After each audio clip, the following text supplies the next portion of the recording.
Hello everyone, welcome back to the nursing series. So let's continue with our MCQ series for BFUHS and DHS Punjab Staff Nurse exam.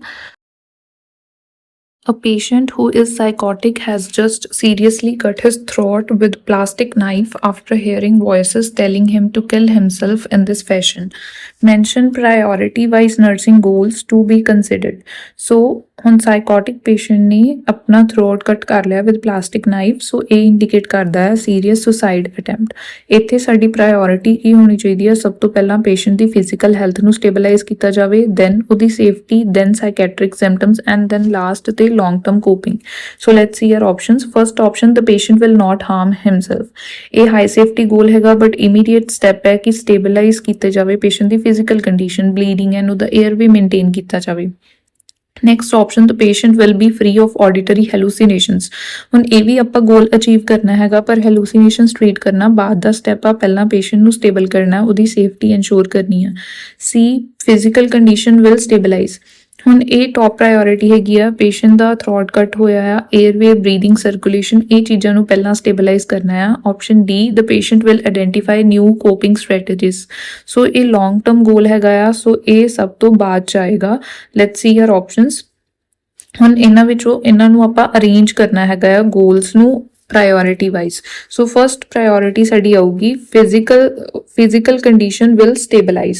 So this is first priority over here. ਹੁਣ ਸਭ ਤੋਂ ਪਹਿਲਾਂ nurse ਨੇ ਉਹਦੀ bleeding stop ਕਰਨੀ, ਏਅਰਵੇ secure ਕਰਨਾ, ਵਾਈਟਲਸ ਨੂੰ stable ਕਰਨਾ। ਦੈਨ ਸੈਕਿੰਡ ਪ੍ਰਾਇੋਰਿਟੀ ਆ ਜਾਂਦੀ ਹੈ ਕਿ ਪੇਸ਼ੈਂਟ ਵਿਲ ਨਾਟ ਹਾਰਮ ਸੈਲਫ। ਹੁਣ ਇਹਦੇ ਵਿੱਚ ਸੁਸਾਈਡ ਰਿਸਕ ਮਿਨੀਮਾਈਜ਼ ਕਰਨਾ ਹੈ, ਮੀਨ ਸੇਫਟੀ ਮੈਜਰਸ ਲੈਣੇ, ਹਾਰਮਫੁਲ ਆਬਜੈਕਟਸ ਰਿਮੂਵ ਕਰ ਦੇਣੇ, ਕਲੋਜ਼ਲੀ ਮੋਨੀਟਰ ਕਰਨਾ ਪੇਸ਼ੈਂਟ ਨੂੰ। ਦੈਨ ਥਰਡ ਆਪਣੇ ਕੋਲ ਪ੍ਰਾਇੋਰਿਟੀ ਆ ਜਾਂਦੀ ਹੈ, the patient will be free of auditory hallucination। ਜਦੋਂ ਪੇਸ਼ੈਂਟ ਸਟੇਬਲ ਹੈ ਤੇ ਸੇਫ ਹੋਵੇ, ਫਿਰ hallucinations ਟ੍ਰੀਟ ਕਰਾਂਗੇ like with antipsychotics and reality orientation ਕਰਕੇ। ਦੈਨ ਫੋਰਥ ਸਾਡੇ ਕੋਲ ਇੱਥੇ ਲਾਸਟ ਪ੍ਰਾਇੋਰਿਟੀ ਆਉਣੀ ਆ, patient will identify new coping strategies. ਇਹ ਲੌਂਗ ਟਰਮ ਥੈਰੇਪੀ ਦਾ ਗੋਲ ਹੁੰਦਾ ਹੈ, ਸੋ ਇਹ ਬਾਅਦ ਚ ਕੀਤਾ ਜਾਊਗਾ। ਸੋ ਸਾਡੇ ਕੋਲ ਕਰੈਕਟ ਆਪਸ਼ਨ ਆਊਗਾ C, A and B, D। So correct option is option A। Next question. The nurse is caring for a patient post-operatively who develops sinus tachycardia. Which of the following interventions should the nurse perform? So ਹੁਣ post-operative patient ਹੈ ਜਿਹਨੂੰ sinus tachycardia ਹੋ ਰਿਹਾ, ਉੱਥੇ nurse ਕਿਹੜਾ intervention ਲਊਗੀ? Let's see our option. First option ਦਿੱਤੀ ਹੈ apply warmed blankets। ਹੁਣ warmed blankets ਆਪਾਂ ਹਾਈਪੋਥਰਮੀਆ ਦੇ ਵਿੱਚ apply ਕਰਦੇ ਹਾਂ, tachycardia ਚ ਨਹੀਂ ਕਰਨੀ, ਐਂਡ ਕਿਤੇ ਵੀ ਮੈਂਸ਼ਨ ਨਹੀਂ ਆ ਕਿ ਹਾਈਪੋਥਰਮੀਆ ਕਰਕੇ tachycardia ਹੋ ਰਿਹਾ, so this is wrong। Option B, administer atropine sulfate। atropine sulfate ਜੋ ਹੈਗਾ ਆ ਬ੍ਰੈਡੀਕਾਰਡੀਆ ਦੇ ਵਿੱਚ ਦਿੱਤਾ ਜਾਂਦਾ ਜਦੋਂ ਹਾਰਟ ਰੇਟ ਸਲੋ ਹੋਵੇ, ਟੈਕੀਕਾਰਡੀਆ ਦੇ ਵਿੱਚ ਨਹੀਂ ਦਿੱਤਾ ਜਾਂਦਾ। ਦਿਸ is also wrong. Option C, position the patient in left lateral position। ਹੁਣ left lateral position obstetrics ਦੇ ਵਿੱਚ pregnant lady ਨੂੰ ਦਿੱਤੀ ਜਾਂਦੀ ਹੈ to prevent vena cava syndrome, ਜਾਂ ਫਿਰ aspiration ਨੂੰ prevent ਕਰਨ ਲਈ ਦਿੱਤੀ ਜਾਂਦੀ ਹੈ, ਟੈਕੀਕਾਰਡੀਆ ਦੇ ਮੈਨੇਜਮੈਂਟ ਲਈ ਇਹ correct position ਨਹੀਂ ਹੈਗੀ। ਸੋ ਲਾਸਟ ਆਪਸ਼ਨ, ਮੈਨੇਜ ਦ ਪੇਸ਼ੈਂਟਸ ਐਂਜ਼ਾਈਟੀ। ਸੋ ਇਹ ਬਿਲਕੁਲ ਕਰੈਕਟ ਆਪਸ਼ਨ ਹੈਗੀ ਆ। ਪੋਸਟ ਆਪਰੇਟਿਵਲੀ ਅਗਰ ਸਾਈਨਸ ਟੈਕੀਕਾਰਡੀਆ ਹੁੰਦੇ ਆ, ਉਹਦੇ ਮੋਸਟ ਕਾਮਨ ਕਾਜ਼ਸ ਹੁੰਦੇ ਆ ਐਂਜ਼ਾਈਟੀ, ਪੇਨ, ਜਾਂ ਹਾਈਪੋਵੈਲੀਮੀਆ ਜਾਂ hypoxaemia.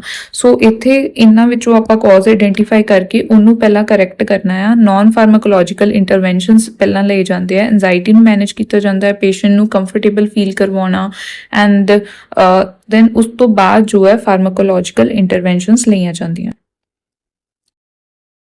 Next question. A terminally ill patient's husband states, I wish we would not have cancelled our trip last year and I kept putting it off and now I feel bad about it.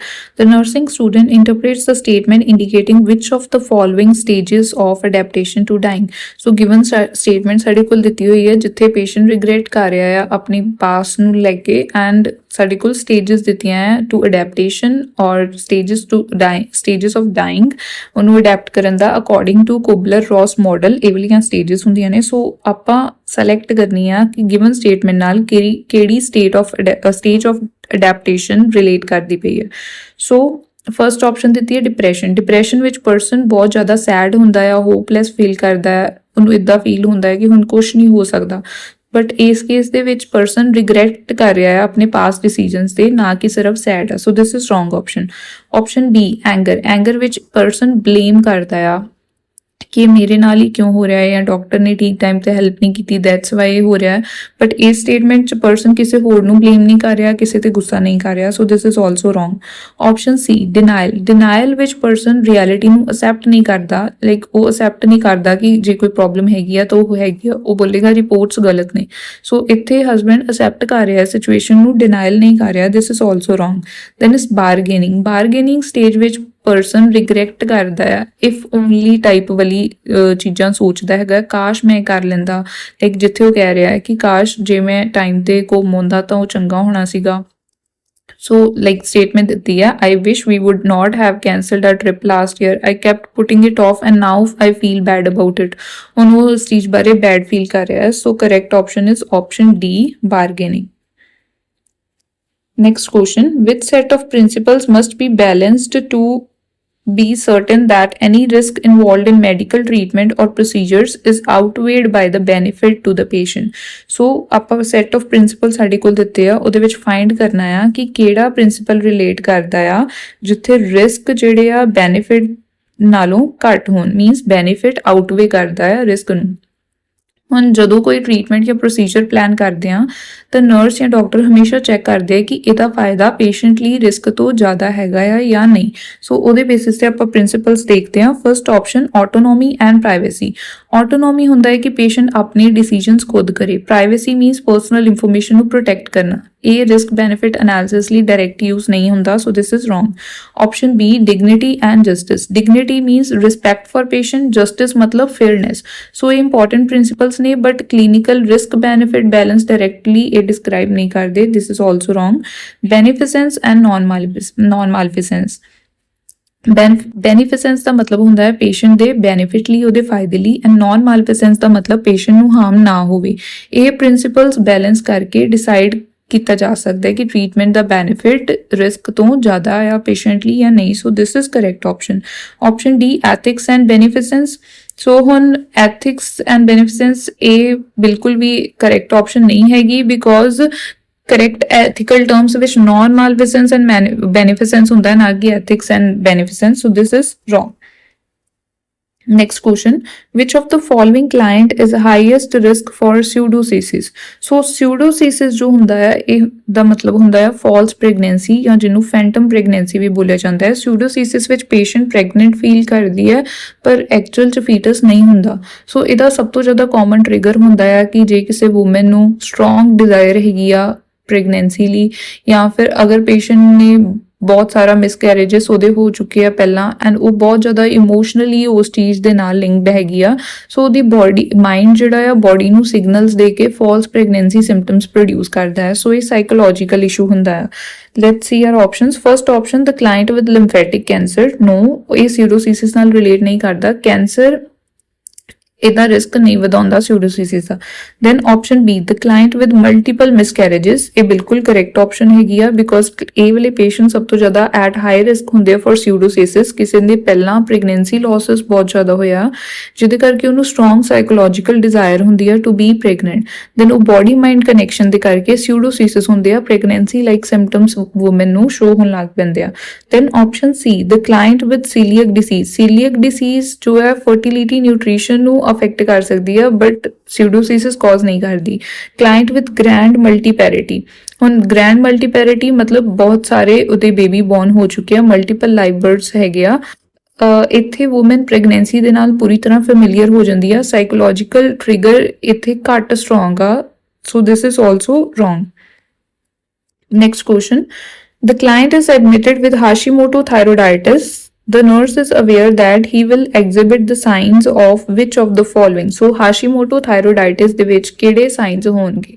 ਹੁਣ Hashimoto thyroiditis ਜੋ ਹੈ auto immune destruction of thyroid gland ਇਹਦੇ ਵਿੱਚ ਹੁੰਦੀ ਆ, ਜਿਹਦੇ ਕਰਕੇ thyroid hormone ਦੀ deficiency ਹੋਣ ਲੱਗ ਪੈਂਦੀ ਆ। ਆਫਟਰ ਦੈਟ ਹੁਣ ਥਾਇਰਾਇਡ ਹਾਰਮੋਨ ਘੱਟ ਆ ਵਿਚ leads to hypothyroidism.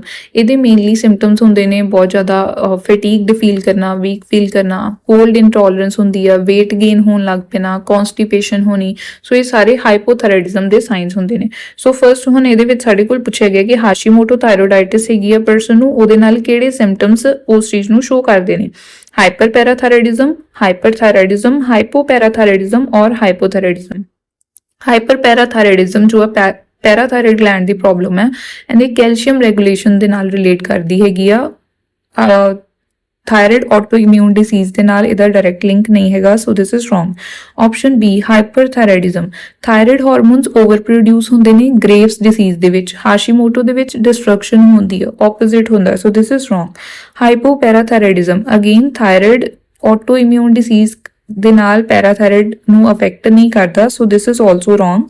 Last option hypothyroidism, this is exactly ਜੋ ਹਾਸ਼ੀਮੋਟੋ ਡਿਸੀਜ਼ ਵਿੱਚ ਹੁੰਦਾ ਹੈ, ਥਾਇਰਾਇਡ ਹਾਰਮੋਨ ਦੀ ਡੈਫੀਸ਼ੀਐਂਸੀ ਹੁੰਦੀ ਹੈ ਜਿਹਦੇ ਕਰਕੇ ਹਾਈਪੋਥਾਇਰਾਇਡਿਜ਼ਮ ਦੇ ਸਾਈਨਸ ਆਉਂਦੇ ਨੇ, so correct option is option D.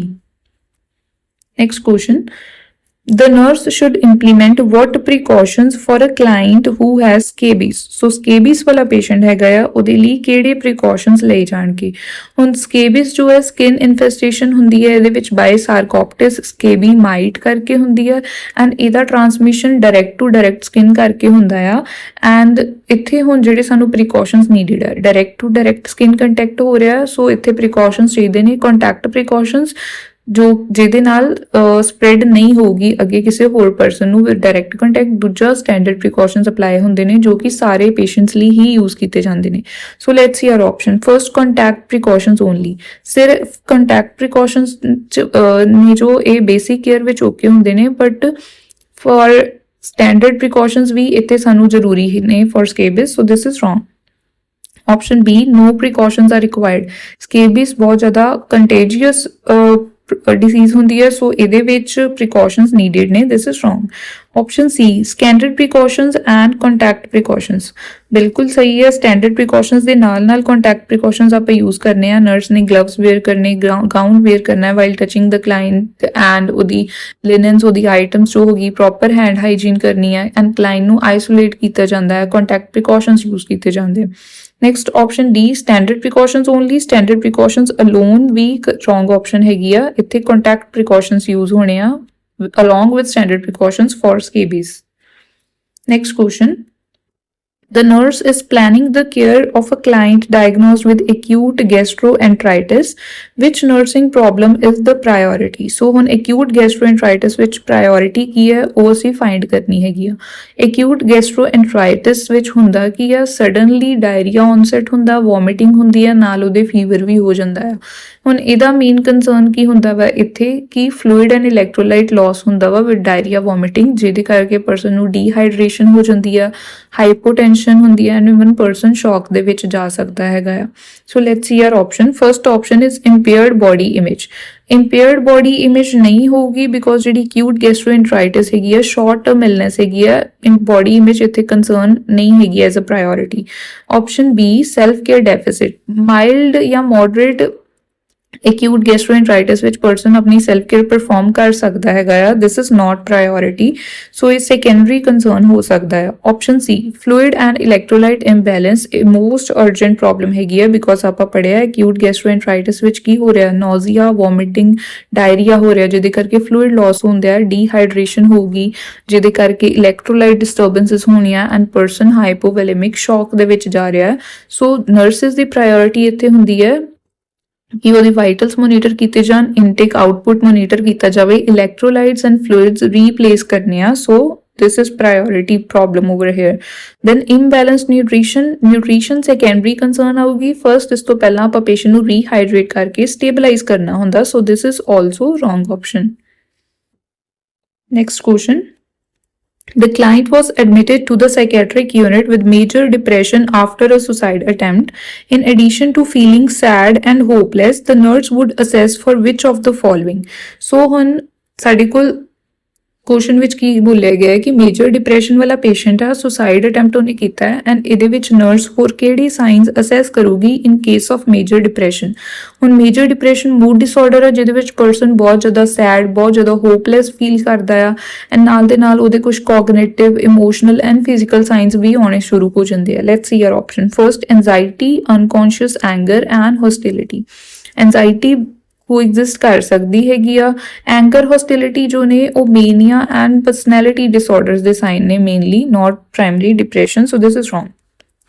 Option B guilt, indecisiveness and poor self concept. So ਇਹ ਬਿਲਕੁਲ ਮੇਜਰ ਡਿਪਰੈਸ਼ਨ ਦੇ ਸਾਈਨਸ ਹੁੰਦੇ ਨੇ, ਬਿਕੋਜ਼ ਜਿਹੜਾ ਡਿਪਰੈਸ਼ਨ ਵਾਲਾ ਪਰਸਨ ਆ ਖੁਦ ਨੂੰ ਗਿਲਟੀ ਫੀਲ ਕਰਦਾ ਆ, ਆਪਣੇ ਡਿਸੀਜਨਸ ਖੁਦ ਨਹੀਂ ਲੈ ਪਾਉਂਦਾ ਐਂਡ ਉਹਦਾ ਸੈਲਫ ਕੰਸੈਪਟ ਜੋ ਹੈ ਉਹ ਪੂਅਰ ਹੁੰਦਾ ਆ। So this is right option over here, ਜੋ ਕਿ ਇਹਦੇ ਨਾਲ ਰਿਲੇਟ ਕਰਦੀ ਪਈ ਆ with major depression. Option C meticulous attention to grooming and hygiene. Meticulous attention to grooming and hygiene ਨਹੀਂ ਹੁੰਦੀ। ਜਿਹੜਾ ਡਿਪਰੈਸ਼ਨ ਵਾਲਾ ਪਰਸਨ ਆ ਆਪਣੀ ਗਰੂਮਿੰਗ ਨੂੰ ਨਿਗਲੈਕਟ ਕਰਦਾ ਹੈ, ਨਾ ਕਿ ਅਟੈਂਸ਼ਨ ਦਿੰਦਾ ਹੈ, so this is wrong. Option D psychomotor retardation. ਹੁਣ ਸਾਈਕੋਮੋਟਰ ਰਿਟਾਰਡੇਸ਼ਨ ਜਾਂ ਐਜੀਟੇਸ਼ਨ ਜੋ ਹੈ ਸਪੈਸੀਫਿਕ ਡਿਪਰੈਸ਼ਨ ਦਾ ਸਾਈਨ ਨਹੀਂ ਹੈਗਾ, so this is also wrong option. Next question, protein catabolism can yield which of the following? So protein catabolism ਦੇ ਨਾਲ ਕਿਹੜੀ ਚੀਜ਼ ਬਣਦੀ ਹੈ? Catabolism ਦਾ ਮਤਲਬ ਕੀ ਹੁੰਦਾ ਆ ਕਿ break down ਕਰਨਾ। So protein catabolism means body ਨੇ ਜਦੋਂ proteins ਨੂੰ break down ਕੀਤਾ ਤਾਂ ਕਿਹੜੇ substances generate ਹੁੰਦੇ ਨੇ। So remember ਜਦੋਂ proteins ਦਾ break down ਹੁੰਦਾ ਆ ਤਾਂ proteins ਬਣਾਉਂਦੇ ਨੇ amino acids and amino acids ਜੋ liver ਇਹਨਾਂ ਨੂੰ deaminate ਕਰਦਾ ਹੈ and deamination ਤੋਂ ਬਾਅਦ ਜਿਹੜਾ amino group ਆ ਉਹ remove ਹੋ ਜਾਂਦਾ ਹੈ, ਜਿਹਦੇ ਕਰਕੇ ਜਸਟ ਕਾਰਬਨ ਸਕੈਲੇਟਨ ਬਚਦਾ ਹੈ ਇਹਦੇ ਵਿੱਚ। ਐਂਡ ਹੁਣ ਉਹ ਜਿਹੜਾ ਕਾਰਬਨ ਸਕੈਲੇਟਨ ਹੈਗਾ ਆ ਉਹ ਗਲੂਕੋਨੀਓਜੈਨੇਸਿਸ ਪ੍ਰੋਸੈਸ ਦੇ ਵਿੱਚ ਯੂਜ਼ ਹੁੰਦਾ ਆ ਐਂਡ ਜਦੋਂ ਗਲੂਕੋਨੀਓਜੈਨੇਸਿਸ ਪ੍ਰੋਸੈਸ ਹੁੰਦੀ ਆ ਐਂਡ ਉਹਦੇ ਕਰਕੇ ਗਲੂਕੋਜ਼ ਬਣਦਾ ਹੈਗਾ ਆ, ਦੈਟ ਇਜ਼ એનર્ਜੀ ਪ੍ਰੋਡਕਸ਼ਨ ਹੁੰਦੀ ਆ ATP ਦੀ ਬਾਅਦ ਚ। So let's see our options. First option complex carbohydrates. Proteins directly complex carbs ਵਿੱਚ ਕਨਵਰਟ ਨਹੀਂ ਹੁੰਦੇ, so this is wrong. Option B glucose. So ਬਿਲਕੁਲ ਕਰੈਕਟ ਆਪਾਂ ਪੜਿਆ ਕਿ ਕਾਰਬਨ ਸਕੈਲੇਟਨ ਜੋ ਗਲੂਕੋਨੀਓਜੈਨੇਸਿਸ ਕਰਕੇ ਗਲੂਕੋਜ਼ ਬਣਾਉਣਾ ਆ, so this is correct option. Specially during fasting ਜਾਂ ਸਟਾਰਵੇਸ਼ਨ ਇਹ ਪ੍ਰੋਸੈਸ ਹੁੰਦੀ ਆ। Then is free fatty acids. ਹੁਣ ਪ੍ਰੋਟੀਨਸ ਫੈਟੀ ਐਸਿਡਸ ਨਹੀਂ ਬਣਾਉਂਦੇ, ਫੈਟੀ ਐਸਿਡਸ ਬਣਦੇ ਨੇ ਫੈਟਸ ਤੋਂ, so this is wrong. Option D omega 3 fatty acids. ਇਹ ਵੀ ਪ੍ਰੋਟੀਨ ਕੈਟਾਬੋਲਿਜ਼ਮ ਦਾ ਪ੍ਰੋਡਕਟ ਨਹੀਂ ਹੁੰਦੇ। ਓਮੇਗਾ 3 ਫੈਟੀ ਐਸਿਡਸ ਮਿਲਦੇ ਨੇ ਥਰੂ ਡਾਈਟ ਵਾਇਆ ਫਿਸ਼, ਠੀਕ ਹੈ। So this is also wrong option over hair.